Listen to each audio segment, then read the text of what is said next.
Assalamualaikum warahmatullahi wabarakatuh. Salam sejahtera bagi kita semua. Mudah-mudahan kita semua masih dalam keadaan sehat walafiat. Sebelumnya, perkenalkan, nama Ibu Maria Ulfa, biasa disebut Ibu Maria. Ibu adalah salah seorang pengajar biologi di SMAN 1 Pamanukan.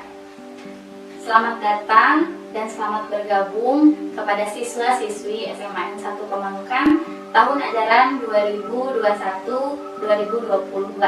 Mudah-mudahan sekolah ini dapat menjadikan kalian pribadi yang lebih baik lagi dan bisa membawa kalian ke gerbang kesuksesan.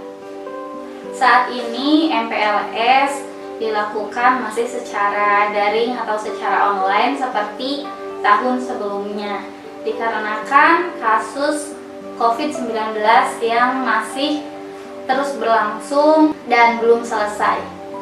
Masih ingatkah kalian kapan COVID-2019 ada di Indonesia? Di Indonesia ada pada bulan Maret 2020. Pada saat itu sudah mulai PSBB, tetapi masih saja ada sampai sekarang. Dan Kementerian Kesehatan Republik Indonesia menyatakan bahwasannya COVID-19 ini mengalami peningkatan di bulan Januari 2021 dan juga di bulan Mei 2021 sampai dengan bulan Juni. Kasus COVID-19 ini mengalami pelonjakan atau kenaikan dimungkinkan karena adanya mobilitas yang tinggi seperti libur akhir tahun dan juga libur lebaran. Ada 3 varian baru selama pelonjakan dari Januari sampai dengan saat ini. Yang pertama adalah varian Alpha atau varian dari Inggris. Varian ini ditemukan pada bulan Februari 2021 dengan kasus penularan sekitar 35-75%. Kemudian varian yang kedua adalah varian Beta atau varian dari Afrika Selatan yang ditemukan pertama kali di Indonesia di Bali pada bulan Januari 2021. Dan varian yang sedang marak diperbincangkan sekarang ini adalah varian dari India yang disebut varian Delta. Varian ini ditemukan pada bulan April 2021, tepatnya di Jakarta. Sebetulnya bagaimana sih COVID itu menyerang kepada manusia? Inilah yang dilakukan virus corona terhadap tubuh manusia. Virus corona akan masuk ke dalam tubuh manusia ketika orang tersebut menghirup sesuatu yang sudah terinfeksi virus corona.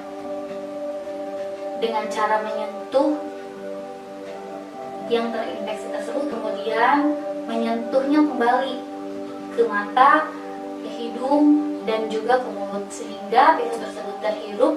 Virus tersebut akan mencapai tenggorokan hingga ke satuan terkecil dari tubuh seseorang, yaitu sel.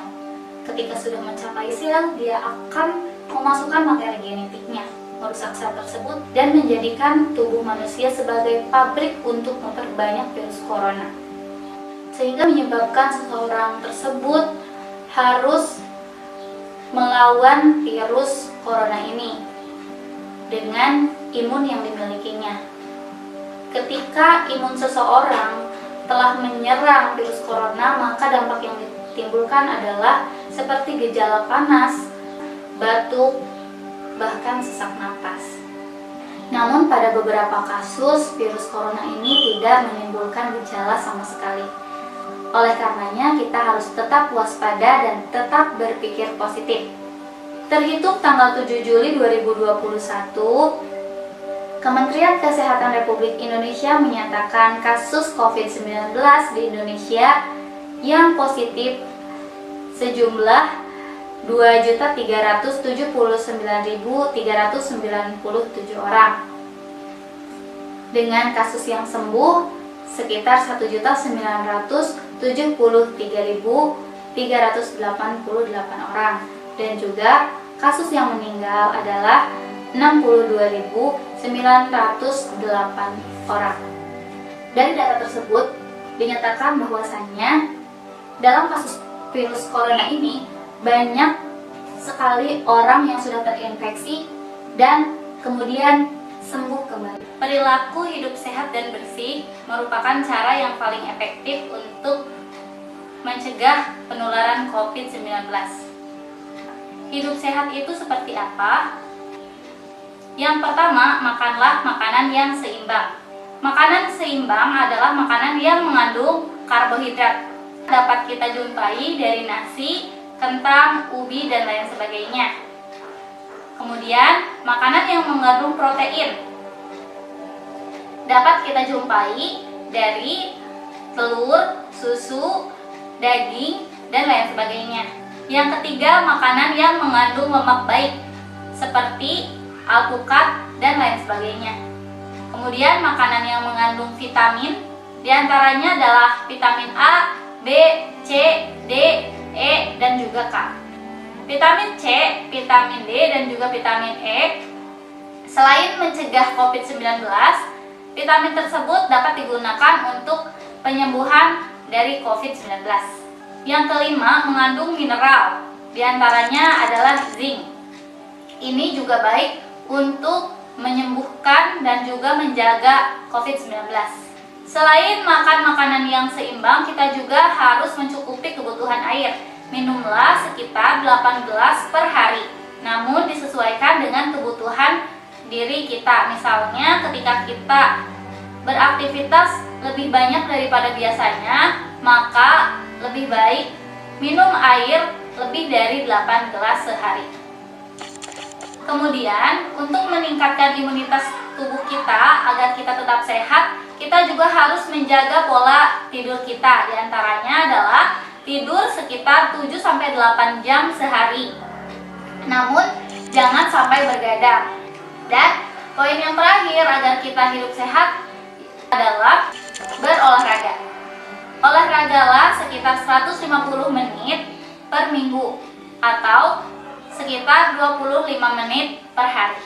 Olahraga selain dapat menjaga imunitas kita, menjaga metabolisme tubuh kita, menjadikan kita sehat, olahraga juga dapat menghindari kita dari stres.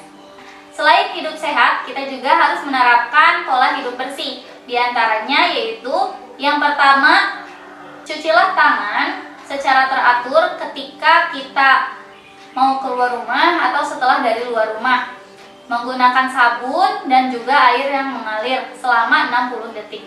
Apabila berada di luar rumah dan tidak menemukan air yang mengalir, maka diperbolehkan menggunakan hand sanitizer.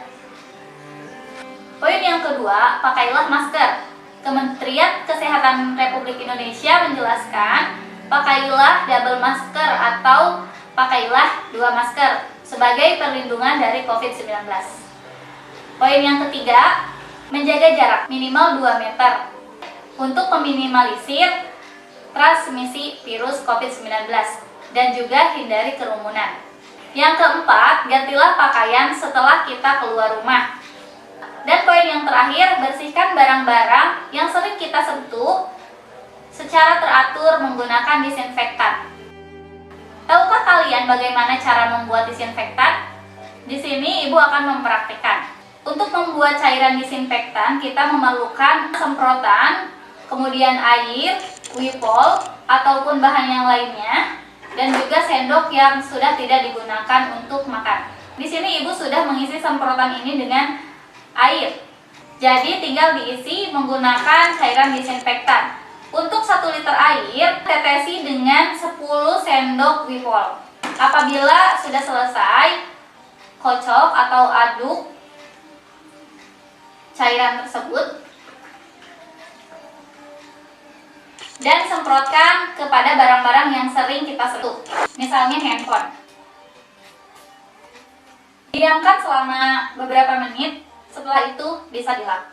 Itulah cara membuat cairan disinfektan. Nah, tugas dari Ibu, silahkan kalian praktikan atau demonstrasikan dan buatlah poster cara membuat cairan disinfektan seperti contoh berikut ini. Terima kasih, sekian dari Ibu, mudah-mudahan bermanfaat. Wassalamualaikum warahmatullahi wabarakatuh.